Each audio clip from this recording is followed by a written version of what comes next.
नमस्कार दोस्तों, social study for civil services में आप सभी का स्वागत है। मैं मंगल सिंह आप सभी का स्वागत करता हूं।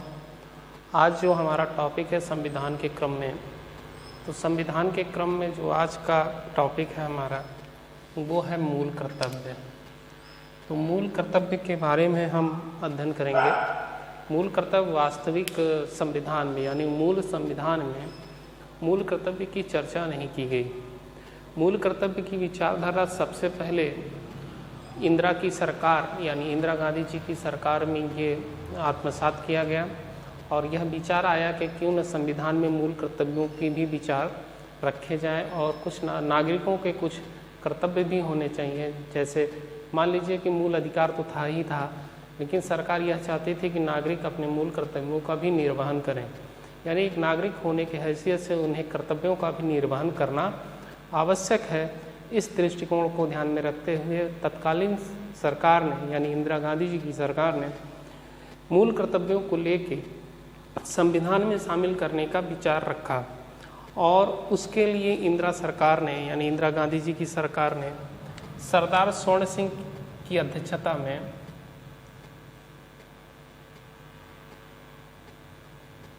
सरदार स्वर्ण सिंह की अध्यक्षता में एक समिति बनाई और उस समिति का नाम इन्होंने दिया सरदार स्वर्ण सिंह समिति।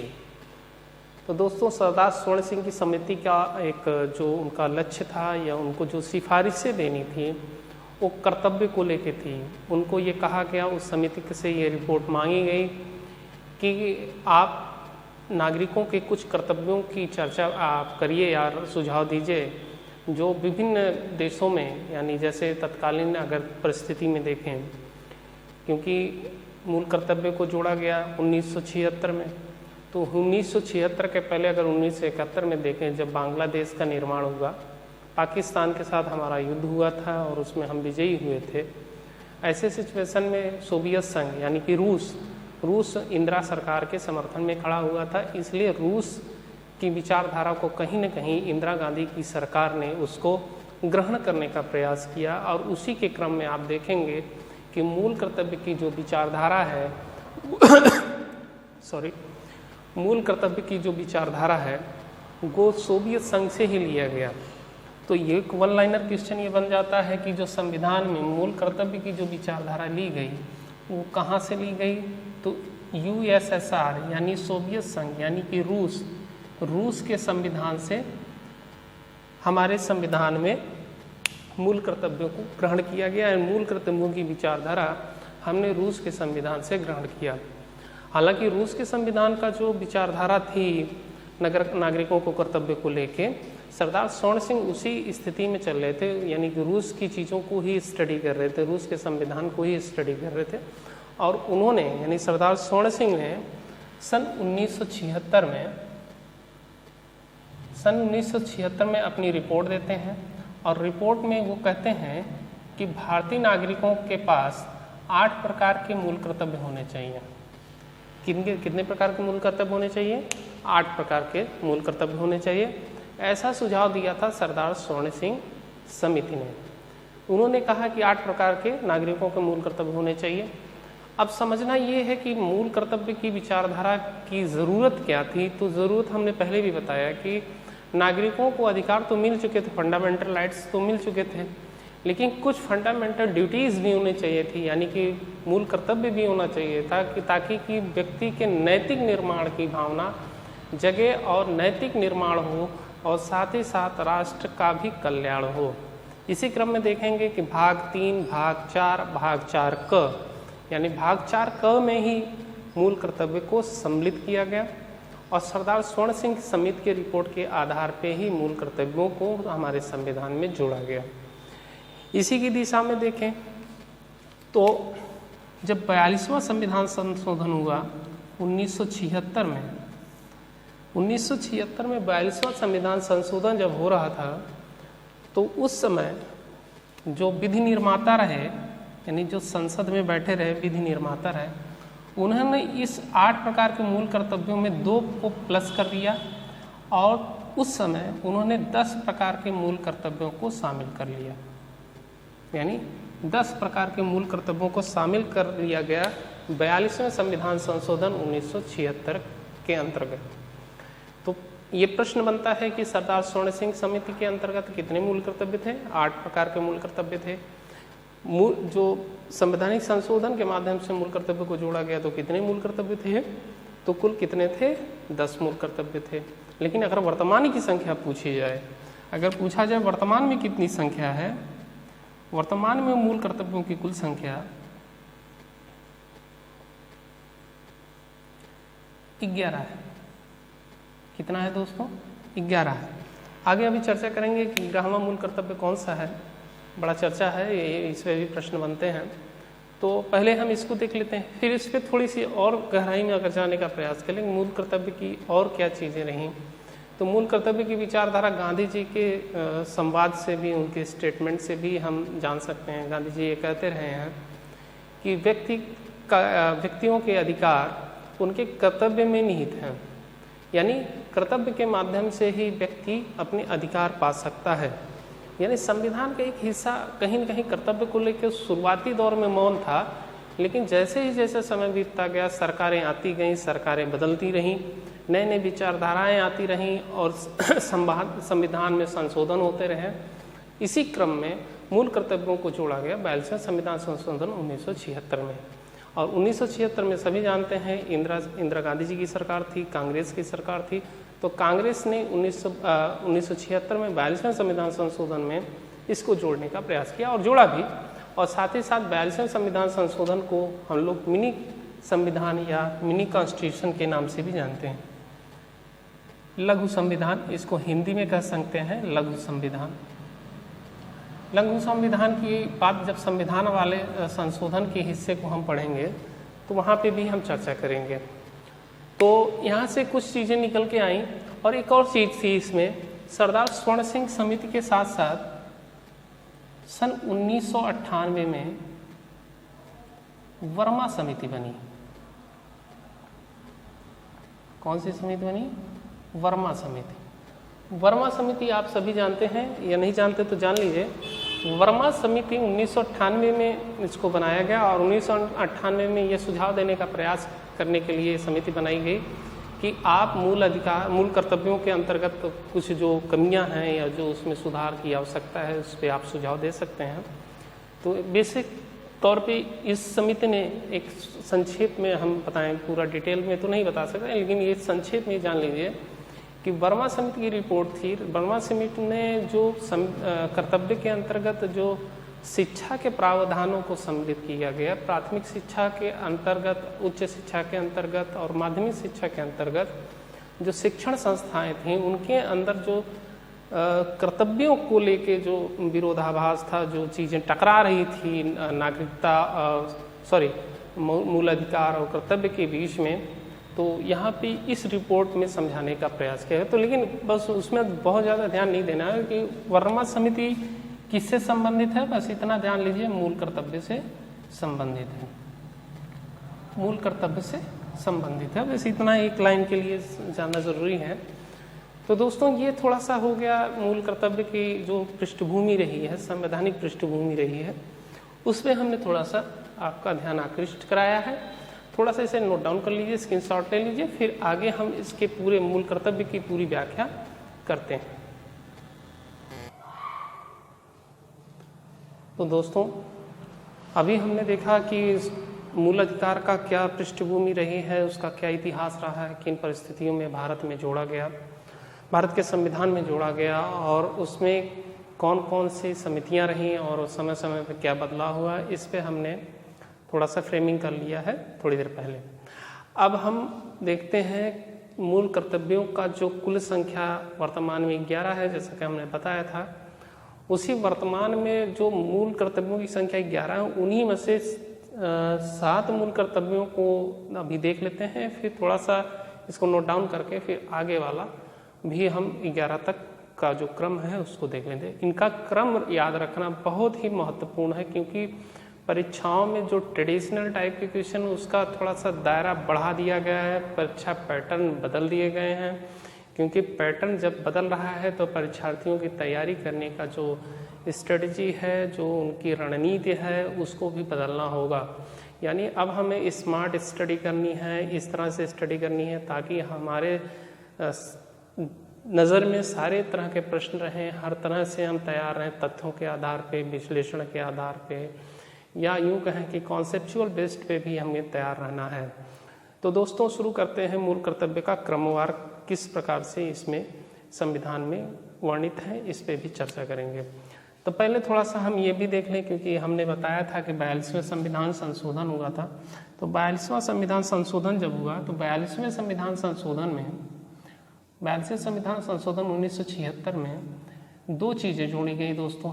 एक भाग 4 क, भाग 4 तो हम पढ़े ही थे, DPSP का वहाँ पे हमने वर्णन किया था, राज्य के नीति निर्देशक तत्व की चर्चा हुई थी, भाग 4 में था।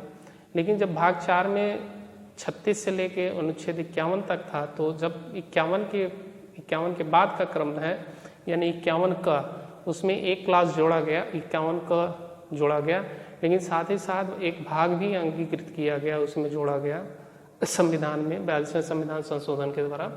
भाग 4 क, भाग 4 क में अनुच्छेद 51 का जोड़ा गया। तो ये प्रश्न बनता है कि किस भाग में मूल कर्तव्यों का वर्णन किया गया है। तो भाग 4 क के अंतर्गत अनुच्छेद 51 क में कुल 11 प्रकार के मूल कर्तव्यों की चर्चा की गई है संविधान में, वो भी 42वें संविधान संशोधन के द्वारा इसे जोड़ा गया। ठीक है, तो चलते हैं क्रमवार अध्ययन करते हैं दोस्तों। पहला जो मूल कर्तव्य है उसको देखते हैं। पहला जो मूल कर्तव्य है दोस्तों, संविधान का पालन करना। संविधान का पालन करना तथा उसके आदर्शों, राष्ट्रध्वज और राष्ट्रगान का आदर करना। यानी पहला लाइन यह कहता है, पहला मूल कर्तव्य यह कहता है कि संविधान का हम पालन करेंगे, उसके आदर्श, राष्ट्रध्वज और राष्ट्रगान का आदर करेंगे। जो पहला मूल कर्तव्य है वो यही है, संविधान के आदर्शों को पालन करने से है, राष्ट्रगान और राष्ट्रध्वज के आदर से संबंधित है पहला मूल कर्तव्य। दूसरा मूल कर्तव्य दोस्तों किससे संबंधित है? दूसरा मूल कर्तव्य है कि स्वतंत्रता आंदोलन के लिए प्रेरित करने वाले जो राष्ट्रीय व्यक्ति रहे हैं, या यूँ कहें कि राष्ट्रीय आंदोलन को प्रेरित करने वाले जो आदर्श रहे हैं, क्या रहे हैं? आदर्श रहे हैं, उच्च आदर्श रहे हैं, उसको हृदय में संजोए रखना। कहाँ रखना? हृदय में संजोए रखना। यानी राष्ट्रीय आंदोलन को प्रेरित करने वाले जो उच्च आदर्श रहे हैं उसको हम हृदय में संजोए रखेंगे, उनके उच्च आदर्शों को हम ग्रहण करेंगे, उनका सम्मान करेंगे और उन्हीं के हिसाब से हम चलने का प्रयास करेंगे। ये दूसरा मूल कर्तव्य है प्रत्येक नागरिकों का। प्रत्येक नागरिक का यह कर्तव्य होगा कि संविधान का आदर करे, सम्मान करे, उसके आदर्शों पे चले। और संविधान का तो पहला वाला सेक्शन है, दूसरे में है स्वतंत्रता के आंदोलन यानी राष्ट्रीय आंदोलन के प्रेरित करने वाले आदर्शों का पालन करें, उनके हिसाब से रहें, उनके आदर्शों पे चलने का प्रयास करें। ये दूसरे प्रकार का मूल कर्तव्य है। तीसरा मूल कर्तव्य है दोस्तों भारत की प्रभुता, एकता और अखंडता। भारत की प्रभुता, संप्रभुता बात एक ही है, कहीं कहीं प्रभुता भी आता है, तो आप लोग कंफ्यूज मत होइएगा। प्रभुता और संप्रभुता बात एक ही है, उसमें बहुत ज़्यादा दिमाग लगाने की आवश्यकता नहीं है। प्रभुता और संप्रभुता, सॉवरेंट्री का मतलब ही होता है संप्रभुता, और संप्रभुता एक राज्य के निर्माण की आवश्यक शर्त है। अगर आप राज्य की परिभाषा देखेंगे तो वहाँ संप्रभुता एक आवश्यक शर्त है। बिना संप्रभुता के कोई भी राज्य का निर्माण नहीं किया जा सकता। संप्रभुता एकता और अखंडता की रक्षा करें और उसे अछूते रखें, यानी उसको बचा के रखें, संरक्षित रखें, अछूते रखें कि वो विखंडित न हो। यानी संप्रभुता, एकता और अखंडता। प्रभुता, एकता और अखंडता ये तीनों सब प्रस्तावना में वर्णित हैं। प्रस्तावना वाले सेक्शन में देखेंगे वहाँ भी हमें प्रभुता, एकता और अखंडता की बात आती है, और साथ ही साथ राज्य के नीति निर्देशक तत्वों में भी ये तीनों शब्द आते हैं। ठीक है। चौथा जो मूल कर्तव्य है दोस्तों, वो है देश की रक्षा करना। यानी प्रत्येक नागरिक का यह कर्तव्य है कि विषम परिस्थितियों में राष्ट्र की सुरक्षा को लेकर अगर उसको आवश्यकता होगी तो राज्य के प्रत्येक नागरिकों का यह कर्तव्य होगा कि वह देश की सुरक्षा के लिए आगे आएगा और राज्य का सहयोग करेगा। ये चौथे प्रकार का मूल कर्तव्य है। ठीक है। चौथे प्रकार का मूल कर्तव्य क्या है? देश की रक्षा करना। यानी देश की रक्षा करने की जो बात आएगी, तो अगर क्रम से पूछा जाए तो देश की रक्षा की बात आएगी तो आप चौथे प्रकार के मूल कर्तव्यों को जान सकते हैं, उसको समझ सकते हैं। पांचवें प्रकार का जो मूल कर्तव्य है दोस्तों, भारत के सभी लोगों में समरसता और साथ ही साथ समान भ्रातृत्व, समरसता और समान भ्रातृत्व, ये पांचवें प्रकार का मूल कर्तव्य है। पांचवें प्रकार के मूल कर्तव्य में ये वर्णित है कि भारत के लोगों में समरसता और समान भ्रातृत्व की भावना का विकास करेंगे। यानी प्रत्येक व्यक्ति का यह कर्तव्य, नागरिक का यह कर्तव्य होगा कि वो समरसता की भावना लेके चलेगा, भ्रातृत्व की भावना लेके, यानी लोगों में, समाज में, सोसाइटी में एक यूनिटी बनाने का प्रयास करेगा, भाईचारा बनाने का प्रयास करेगा, समरसता फैलाएगा, सहयोग की भावना फैलाएगा, और यह प्रत्येक नागरिक का यह कर्तव्य होना चाहिए।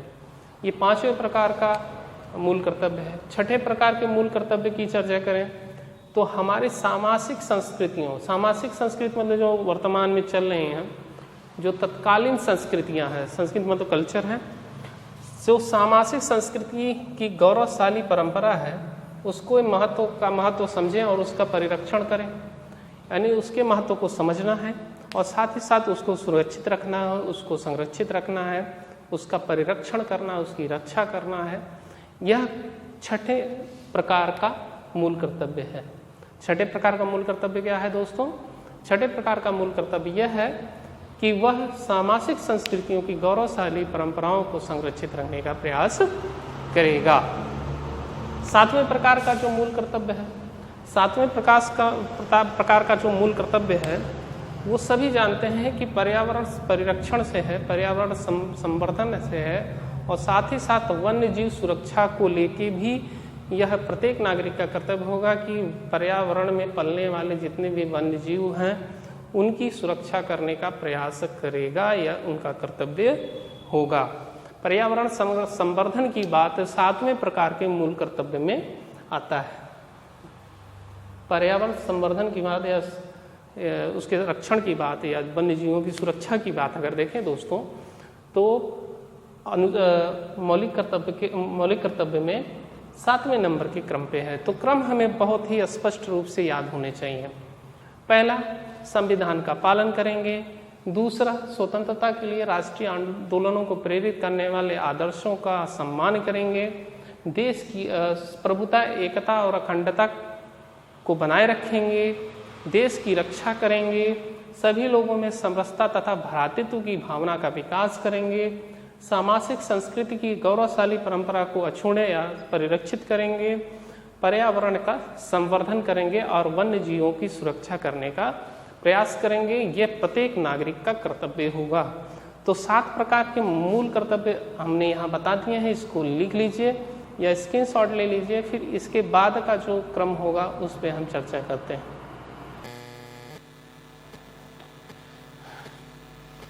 तो दोस्तों, अभी हमने देखा कि कुल 7 प्रकार के मूल कर्तव्यों तक का भी हमने चर्चा कर ली। 7 बिंदु तक हम देख चुके हैं। 7वें बिंदु के बाद 8वें बिंदु पर आते हैं कि मूल कर्तव्य में 8वें क्रम पे कौन सा मूल कर्तव्य है, इसको देखते हैं।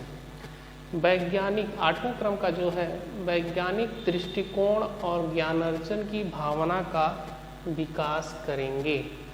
यानी वैज्ञानिक दृष्टिकोण, यहाँ जो कंटेंट आ रहा है वैज्ञानिक, तो 8वें नंबर पे अगर हम देखें तो 8वें नंबर पे वैज्ञानिक दृष्टिकोण की भावना का विकास करेंगे और उसको वृद्धि देंगे या उसके प्रोत्साहित करेंगे। वैज्ञानिक विचारधारा को या वैज्ञानिक आइडियोलॉजी को हम आगे ले जाने का प्रयास कराएंगे प्रत्येक नागरिकों के माध्यम से। ये मूल कर्तव्य के 8वें क्रम का कर्तव्य है और यह कहता है कि वैज्ञानिक दृष्टिकोण की या उसके ज्ञानार्जन की भावना का हम विकास करेंगे। यह प्रत्येक नागरिकों का मूल कर्तव्य होना चाहिए।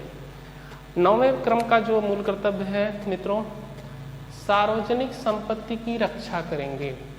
यानी सार्वजनिक संपत्ति, पब्लिक प्रॉपर्टी की बात आ रही है, तो पब्लिक प्रॉपर्टी है क्या? तो अभी अगर हम अनुच्छेद 39 क और ख देखें, अनुच्छेद 39 ख और ग देखें, अनुच्छेद 39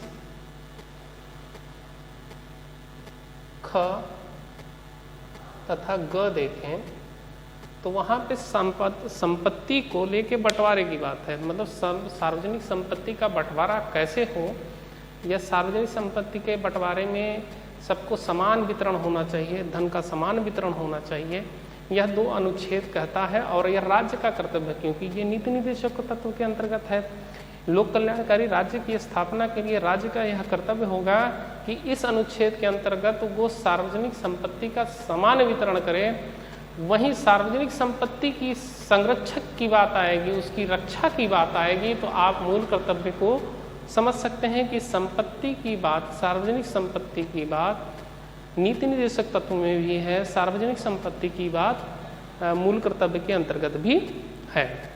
मूल कर्तव्य के अंतर्गत सार्वजनिक संपत्ति की रक्षा को लेके है, जबकि नीति निर्देशक तत्व में सार्वजनिक संपत्ति के समान वितरण की बात कही गई है। तो 9वें प्रकार का जो मूल कर्तव्य है भारतीय संविधान में, वह है सार्वजनिक संपत्ति की रक्षा करेंगे। यह प्रत्येक नागरिक का कर्तव्य होगा।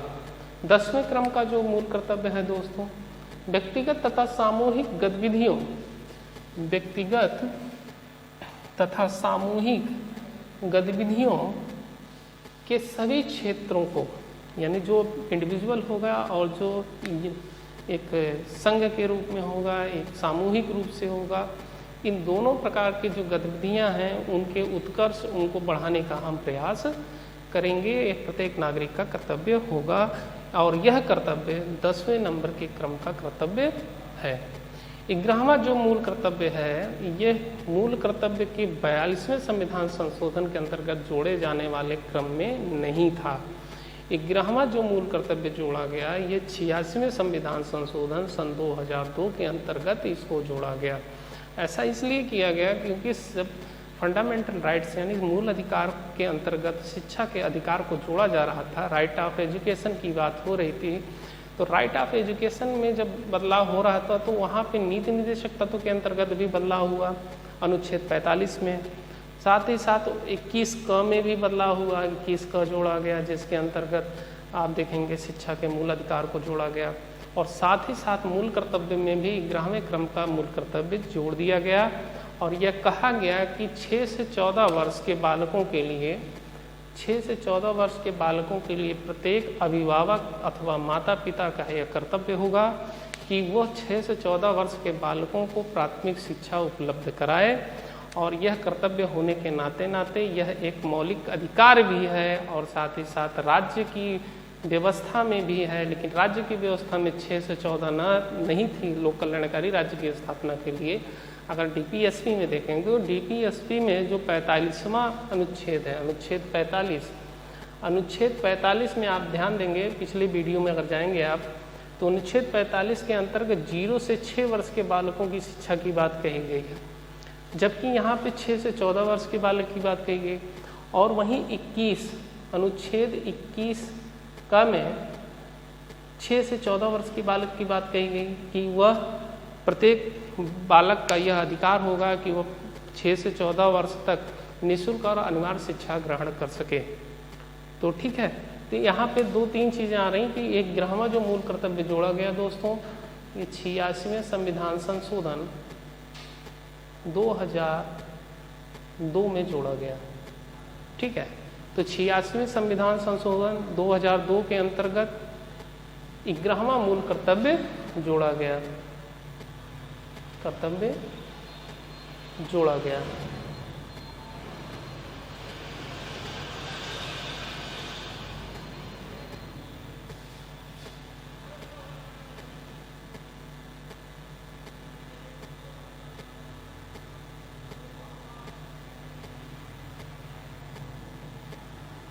ठीक है, तो यह कुछ महत्वपूर्ण बिंदु है मूल कर्तव्य को लेके। इसको समझ लीजिए, इसको ग्रहण कर लीजिए, क्योंकि परीक्षा में यह बहुत ही महत्वपूर्ण चैप्टर बन जाता है। क्योंकि मूल कर्तव्य राज्य के नीति निर्देशक तत्व से भी जुड़ा हुआ है, मूल कर्तव्य मौलिक अधिकार से भी जुड़ा हुआ है। क्योंकि अधिकार और कर्तव्य में बहुत ज़्यादा अंतर नहीं है, दोनों एक दूसरे के पूरक हैं, दोनों एक ही सिक्के के दो पहलू हैं। इसलिए अधिकार के साथ साथ, मूल अधिकार के साथ साथ हमें मूल कर्तव्य का भी ज्ञान रखना अति आवश्यक है। यह संविधान कहता है, क्योंकि संविधान अगर हमें अधिकार दे रहा है तो एक नागरिक होने की हैसियत से हमारा कुछ कर्तव्य भी बनता है राज्य के प्रति, समाज के प्रति, एक मानव होने की मानवता के प्रति। यह हमारा कर्तव्य है कि जो हमें संविधान कर्तव्य को सौंप रहा है, जो कर्तव्य करने के लिए कह रहा है, उसे हम सहर्ष करें और सहर्ष स्वीकार करें, ताकि एक लोक कल्याणकारी राज्य की स्थापना हो सके और एक सशक्त और मजबूत लोकतंत्र बन सके। समय समय पर संविधान में संशोधन होते रहे हैं, यहाँ भी देखेंगे, भविष्य में भी हो सकता है कुछ ऐसे परिवर्तन हो। क्योंकि जैसे जैसे संविधान में रिफॉर्म की बात आती है, कुछ कमियों को निकालने और कुछ अच्छाइयों को जोड़ने की बात आती है, जहाँ टकराव की बात आती है, वहाँ भी मतभेद हो जाता है। इसलिए दोस्तों, संविधान के प्रत्येक हिस्से को ध्यान में रखते हुए कुछ हमें नैतिक कर्तव्यों का भी ध्यान रखना होगा, ताकि एक सफल और स्वतंत्र लोकतंत्र, मजबूत लोकतंत्र, सशक्त लोकतंत्र की स्थापना हम सब कर सकें। आगामी परीक्षा, अभी तो लॉकडाउन चल रहा है, परीक्षा तो काफ़ी लंबा समय हो सकता है कि 2-3 महीने लग जाए अभी परीक्षा प्रारंभ होने में, तो समय हमारे पास पर्याप्त है। इसलिए वीडियो हम जो भी ला रहे हैं बहुत सोच समझ के ला रहे हैं, कि ताकि इसमें कोई ऐसी त्रुटि न रह जाए जिससे आप परीक्षा में चूक जाएं, परीक्षा के प्रश्नों में कहीं कुछ गड़बड़ी न हो जाए। इस चीज़ को हम विशेष ध्यान में रख रहे हैं। इसलिए दोस्तों, ज़्यादा से ज़्यादा आप लोग देखिए और सुझाव दीजिए, इसमें सुधार की आवश्यकता कहाँ कहाँ है, इसकी भी बात आप अपने शब्दों में कमेंट के माध्यम से हमें दे सकते हैं, हमें सुझाव दे सकते हैं। तो दोस्तों, आज के लिए इतना ही। इसके बाद जो क्रम प्रारंभ होगा आप सभी को पता है, भाग 4 का तो यहाँ हो ही गया। अगला जो वीडियो होगा भाग 5 पे होगा। तो भाग 5 आप जान ही रहे हैं सारे लोग। भाग 5 जो है संघीय व्यवस्था से है। तो संघीय व्यवस्था में बहुत सारी चीज़ें आ जाती हैं, जैसे राष्ट्रपति, उपराष्ट्रपति, संसद और बहुत सारी चीज़ें हैं। तो भाग 5 का अध्ययन अगले वीडियो में हम करेंगे, और भाग 5 में कई वीडियो बनने वाले हैं, तो थोड़ा सा इसको भाग 5 बहुत महत्वपूर्ण है, भाग 6 भी बहुत महत्वपूर्ण। वैसे भाग तो सारे महत्वपूर्ण हैं, लेकिन जहाँ से संभावनाएं ज़्यादा हैं उसी पर हमारा जोर देना है। हमें प्रयास करना है कि यहाँ से जो आने वाले प्रश्न हैं वो गड़बड़ ना हो, वो गलत ना हो। इसलिए हमें पूरी तरह से कमर कस लेना है और पूरी तरह से प्रिपेयर रहना है, ताकि परीक्षा में कोई चूक न रह जाए। तो दोस्तों, बहुत बहुत धन्यवाद। अगला वीडियो हमारा भाग 5 से लेकर होगा, संघीय व्यवस्था को लेकर होगा, और उस पर फिर पुनः हम अच्छा प्रयास करने की कोशिश करेंगे। आप लोग इसी तरह हमारे वीडियो को देखते रहिए, सब्सक्राइब करिए, शेयर करिए, लाइक करिए, और हमारा संवर्धन ही कर सकते हैं, या हमारा प्रोत्साहन दीजिए, हमें प्रोत्साहित करिए, हमारा मनोबल बढ़ाइए, ताकि हम और प्रयास करें और अच्छे वीडियो लाने का प्रयास करें। कुछ तकनीकी सहायता जुड़ रही है और भी अच्छी क्वालिटी आ सकती है। तो बहुत बहुत धन्यवाद। इसी तरह आप लोग प्यार देते रहिए, और आप लोगों को बहुत बहुत शुभकामनाएं आने वाली परीक्षाओं के लिए। तो नमस्कार, धन्यवाद।